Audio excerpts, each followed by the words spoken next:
Could polyamory be on the rise? A November 2023 study found that a third of heterosexual British men were open to having more than one partner, and so, more surprisingly, were 11% of women. But how many of us are actually polyamorous? Another recent study found that only 2.4% of Canadians were currently in a polyamorous arrangement, though fully a fifth reported some experience of open relationships. That study also found that polyamorous tend to be young, and polyamory certainly seems to be growing more popular among educational and social elites. The most notorious example of an egg-headed polyamorist close to the levers of power is probably Neil Ferguson, who was caught breaking COVID rules to visit his lover, who is also his wife's friend, not long after his epidemiological modelling played a key role in sending the world into lockdown. So it's not hard to see why polyamorous in traditionally Christian societies view themselves as a daring vanguard, bravely testing the boundaries of convention. A deeper look at the history, though, reveals that they may be the ultimate reactionaries. It was largely Christianity that brought the real revolution in Western family structure to fruition, a revolution that may have paved the way for other Western innovations, from equal citizenship rights to liberalism itself. To understand this fully, we need to go back way beyond Christianity to classical Greece and Rome, where the true origins of Western monogamy may lie. We should not underestimate just how historically unusual monogamy is, especially in the strict form that has long been seen as normative and normal in the West. Only 16% of the societies listed in the Standard Ethnographic Atlas are described as monogamous. Even the looser form of monogamy that was practiced in ancient Greece and Rome, where men could have extramarital sex with other free men, with slaves and with a variety of different sorts of sex workers, but were only allowed to have one wife, is highly unusual. The form of monogamy mandated by the Christian Church, in which men were expected to restrict their sexual activities to their wives, is even more so. Many non-Christian countries only outlawed polygamy in the 20th century under moral pressure from the West. China did not ban the practice until 1953. In other words, the sexual and family mores that most of us were raised with are not only distinctly odd, but also thoroughly weird, to employ Harvard anthropologist Joseph Heinrich's acronym for Western Educated Industrialized Rich and Democratic Societies. In Heinrich's account of the West, strict monogamy was only one of a broader package of norms to do with marriage and family that were gradually inculcated by the Christian Church during the Middle Ages. These norms made it more difficult for Westerners to maintain the kinds of extended kinship networks that are pervasive in other parts of the world. And that, in turn, helps stimulate sociability with non-kin others in the West, something that, for Heinrich, had wide-ranging repercussions for Western psychology, politics, and economics.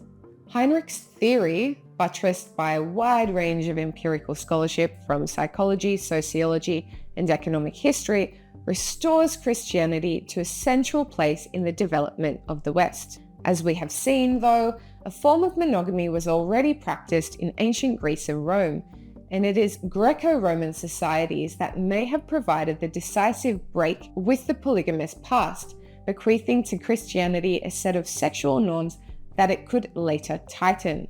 If this is right, monogamy is an inheritance from the Greco-Roman past that helped make the West distinctive. For Walter Scheedel, Greece and Rome are the two earliest societies that we know of with what he calls socially imposed universal monogamy. Perhaps the most striking aspect of its universality was that this norm of monogamy applied even to elite men, including kings and emperors, in strong contrast to ancient civilizations of the Near East and China, whose rulers maintained extensive harems. Roman emperors could have multiple consecutive wives. Claudius, for example, had 4, and Elebagulus had 3 over the course of 10 years, but one after the other, never at the same time.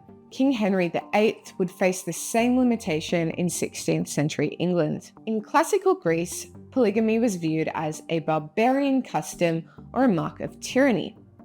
As Scheidel puts it, Dionysius I, the tyrant of Syracuse, had 2 wives.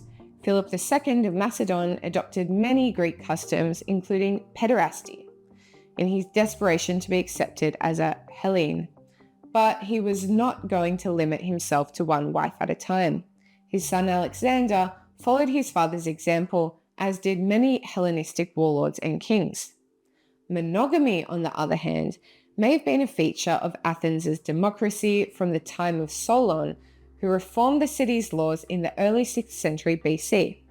By making only children born in wedlock legitimate for the purposes of citizenship and inheritance, Solon disincentivized the fathering of children with concubines, something that had been popular among aristocratic males.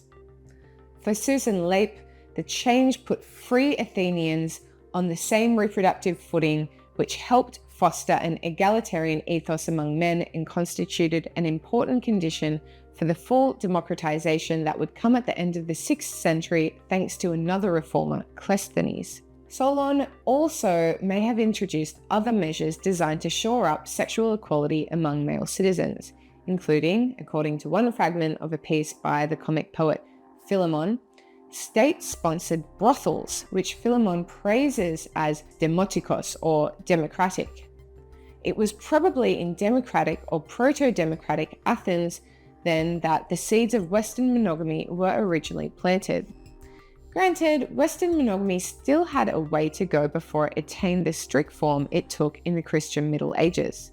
It was Christianity, after all, that first extended the norms of sexual fidelity that had previously only applied to married women to their husbands as well. But it was the Greeks who first seem to have imposed the same marital norms on elite men as applied to poorer, lower status citizens. And it is this limitation on the number of elite men's spouses that is at the heart of monogamy's egalitarianism. Imagine a society with 100 men and 100 women. Imagine further that each of the 10 most powerful males take 4 wives, the traditional upper limit in Islamic societies. This is actually quite a modest number. Brigham Young had more than 50 wives, the Mughal Emperor Akbar at least a dozen, and the current Fon of Bafut, the ruler of a part of Cameroon, has nearly 100. Even so, the social consequences of even a modest level of polygyny are significant. Given that the 10 highest status men have together taken 40 wives, that leaves only 60 women for the remaining 90 men. Even if all the men only marry 1 woman each, that leaves the bottom 30% of men without a spouse. This kind of sexual underclass of males without access to reproductive partners is a recipe for instability, since young unmarried men account for a disproportionate amount of violent crime. The flip side of this is that monogamous societies, in which far fewer men are wifeless, tend to have high levels of social cohesion, partly because fatherhood lowers men's testosterone levels. For Scheidel, the high levels of inter-male cooperation that were a feature of ancient city-states like Athens and Rome were only possible because monogamy had dampened male sexual competition. It is not out of question then that Rome's conquest of the ancient Mediterranean world was the result not of outstanding individual manliness, what the Romans called virtus, but of a reduction in masculinity and a corresponding increase in teamwork. Indeed, if we follow Heinrich, monogamy may have helped stimulate the development of a whole host of phenomena that we associate with the modern West, from individualism and abstract thinking to liberalism and democracy.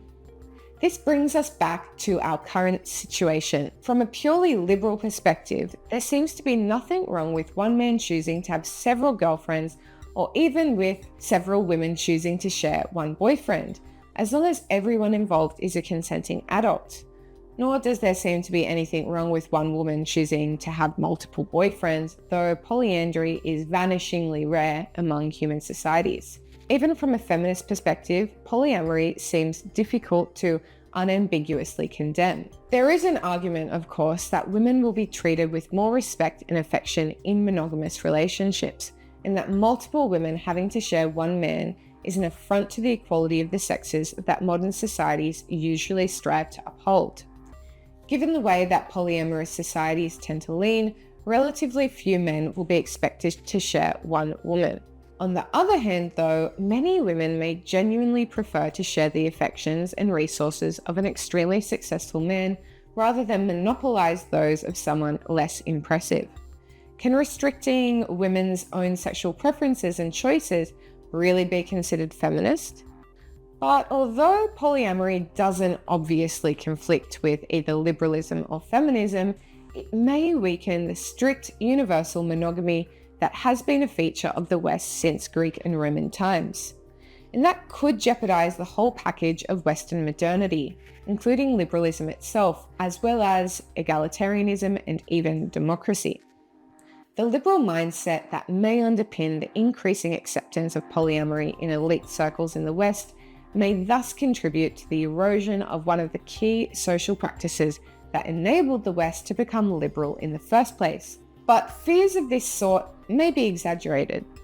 As late as the 19th century, Protestantism was associated with higher literacy, presumably because of its emphasis on sola scriptura as the path to salvation.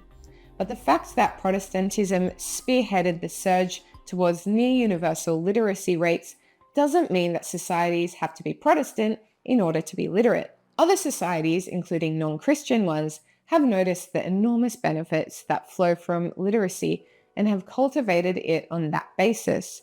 And even in formally Protestant societies, parents have not stopped insisting on their children learning to read as Protestant religiosity has declined. It may be then that a sense of the social benefits of monogamy will limit polyamory's spread in Western societies even as Christianity declines. Perhaps having multiple simultaneous partners will become to be viewed as akin to polluting the environment. A certain amount of polyamory will be tolerated, but too much will cause a backlash. On the other hand, in the absence of religious commitments, it seems unlikely that many high-status men will agree to have fewer partners than they could have, or that all modern empowered women will prefer keeping an underwhelming man to themselves rather than sharing somebody more interesting with other women. So if polyamory is on the rise, will this lead to a less egalitarian and cohesive society, one threatened by an underclass of incels, only partially sated by VR porn? Will a coming collapse of Western monogamy bring the whole edifice of modern Western civilization down with it? It certainly seems unlikely, but we may be about to find out. This essay was written by Dr. James Kierstead, a research fellow at the New Zealand Initiative, where he focuses on political theory, classical studies, and the foundations of liberal democracy. It was published in Quillette on the 26th of February 2025. You can read it for yourself and many other of James's fantastic pieces on classics and Western civilization at quillette.com. Thanks for watching.